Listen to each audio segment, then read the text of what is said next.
कोषाध्यक्ष का स्वागत किया जाता है। कोई भी अक्षर नहीं है शुरू से ही अपने उद्योगों के लिए जाना जाता रहा है। और ऐसे में बात करें उत्तर प्रदेश, जिसको कहीं ना कहीं उद्योगों का एक हब कहा जाता था, 1987 में उन उद्योगों को उनके हक की आवाज उठाने के लिए एक संस्था चालू हुई जो थी Kumaon Garhwal chamber of commerce. जिसके बाद सन 2000 के बाद से उत्तराखंड की जब शुरुआत हुई और उत्तराखंड राज्य बना, उसके बाद से लगातार देखा गया Kumaon Garhwal chamber of commerce लगातार उद्योगों की आवाज उठाती रही। ऐसे में लगातार नई नई कार्यकारिणी आई, अपना कार्य करती रही। आज दोबारा से जो है 37वीं यहाँ पे आप देख सकते हैं एनुअल जनरल मीटिंग रखी गई है, जिसमें जो कार्यभार है वो मिला है जो पवन अग्रवाल जी हैं, किसी पहचान के मोहताज नहीं है, नैनी पेपर मिल से। सर से हम सबसे पहले तो आपको बहुत बहुत शुभकामनाएं सुरागीलाल निशा की तरफ से। Thank you so much. Kashipur के लिए भी एक बहुत बड़ा अवसर है कि लगातार जो है काशीपुर पदोन्नति कर रहा है, और ऐसे में आप जो है इस बार काशीपुर से ही हैं। काशीपुर को इंडस्ट्रियल हब कहा जाता था एक समय पे। आज किस तरीके से जो है आप अपने कार्यकाल के दौरान इसको सही करने के और दोबारा इसके गौरव को लौटाने के लिए इंडस्ट्रीज का साथ देंगे? देखिए, काशीपुर में मैं आपको बताना चाहूंगा कि आज भी उद्योगों की कमी नहीं है। यहाँ पर यहाँ के जो मूल निवासी रहे हैं उन्होंने यहाँ पर काफी उद्योग लगाए हैं, लगातार लगा रहे हैं। बाहर से भी काफी लोग यहाँ पर आए हैं, जैसे महुआ खेड़ागंज इंडस्ट्रियल एरिया बहुत अच्छा इंडस्ट्रियल एरिया यहाँ पर है, और काशीपुर में विभिन्न जगहों पर यहाँ पर उद्योग लगे हैं। लेकिन सबसे बड़ी बात यह है कि उद्योग कहीं भी अगर जाते हैं तो वो क्यों जाते हैं, वहां पर उद्योग क्यों लगना चाहिए। उत्तराखंड की बड़ी विषम परिस्थितियां हैं, ना तो यहाँ पर कच्चा माल उपलब्ध है ज्यादातर उद्योगों के लिए, और ना ही यहाँ पर बहुत बड़ा बाजार है। छोटा सा राज्य है हमारा, तो यहाँ पर जो भी उद्योग लगता है उसको कच्चा माल भी बाहर से लाना होता है, और उसको अपना उत्पादित माल वो भी बाहर ले जाना पड़ता है। और यहाँ की ज्योग्राफिकल सिचुएशन वो भी इतनी अच्छी नहीं है कि आना जाना बहुत आसान हो जाए, तो उसका खर्चा बढ़ जाता है। तो ये सब दिक्कतें हैं, लेकिन यहाँ एक चीज बहुत अच्छी है, और वो है कि यहाँ पर उद्योगों के लिए माकूल माहौल है। यहाँ पर एक पीसफुल एनवायरनमेंट है, यहाँ पर एक इकोसिस्टम बना हुआ है, यहाँ पर हमारे बहुत अच्छे संस्थान स्थापित हैं, और यहाँ पर एक अच्छी सोच वाली सरकार मौजूद है, राज्य सरकार, जो चाहती है कि उद्योग आए और उनको एक मैत्रीपूर्ण माहौल दिया जाए।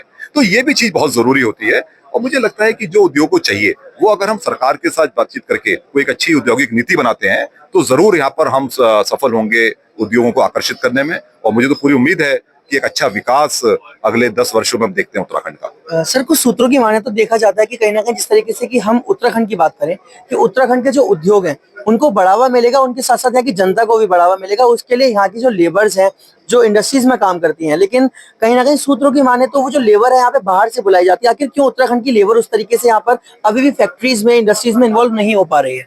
देखिए, पहले तो मैं आपको बताना चाहूंगा कि उत्तराखंड में अनएम्प्लॉयमेंट रेट पूरी कंट्री में वन ऑफ द लोएस्ट है। जो सबसे कम अनएम्प्लॉयमेंट रेट है वो उत्तराखंड का है। तो पहले तो आप ये समझिए कि यहाँ पर अनएम्प्लॉयमेंट की, बेरोजगारी की उस प्रकार की समस्या नहीं है। और यहाँ पर उद्योगों में कोई भी उद्योग अगर बाहर से लेबर को बुला रहा है तो समझिए मजबूरी में बुला रहा है।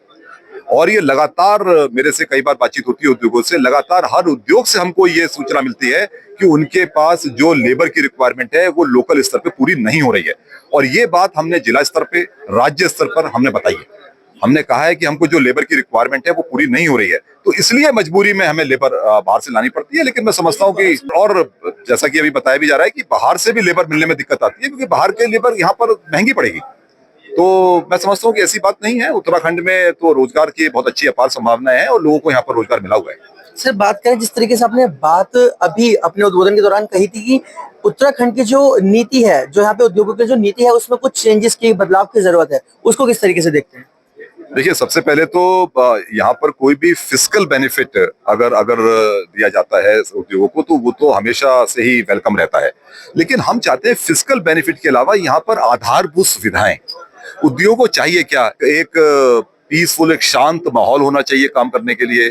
एक बहुत ही मैत्रीपूर्ण प्रशासन और शासन की भूमिका रहनी चाहिए उद्योगों को सपोर्ट करने के लिए, और एक बहुत अच्छे आधारभूत सुविधाएं, इंफ्रास्ट्रक्चर बहुत अच्छा होना चाहिए।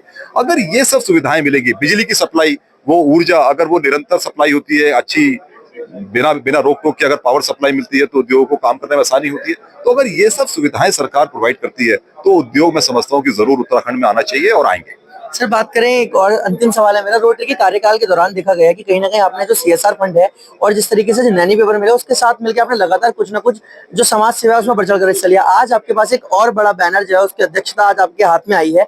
किस तरीके से Kumaon Garhwal chamber of commerce की तरफ से आप समाज के लिए आगे कार्य करेंगे?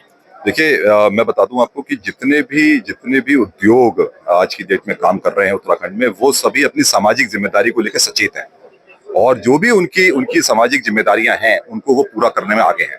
तो ये तो लगातार, और हमें हमें सरकारी आंकड़ों से भी पता चलता है और जिला स्तर पर भी हम देखते हैं कि हमारे हमारे जो अधिकारी हैं वो बड़े सेटिस्फाइड रहते हैं इस बात से कि उद्योग निरंतर जो भी उनको कार्य करना चाहिए सामाजिक स्तर पे वो उसमें भरपूर योगदान देते हैं और मैं समझता हूँ कि ये आगे बढ़ेगा। मैं इसमें कोई गलत चीज नहीं, मुझे ऐसा लगता है कि उद्योगों को ये जिम्मेदारी समझ में आ चुकी है कि हमें अपना जो भी CSR का पैसा है वो हमें सामाजिक विकास में लगाना है और वो लगा भी रहे हैं। तो मैं समझता हूँ कि एक अच्छा निशान है ये।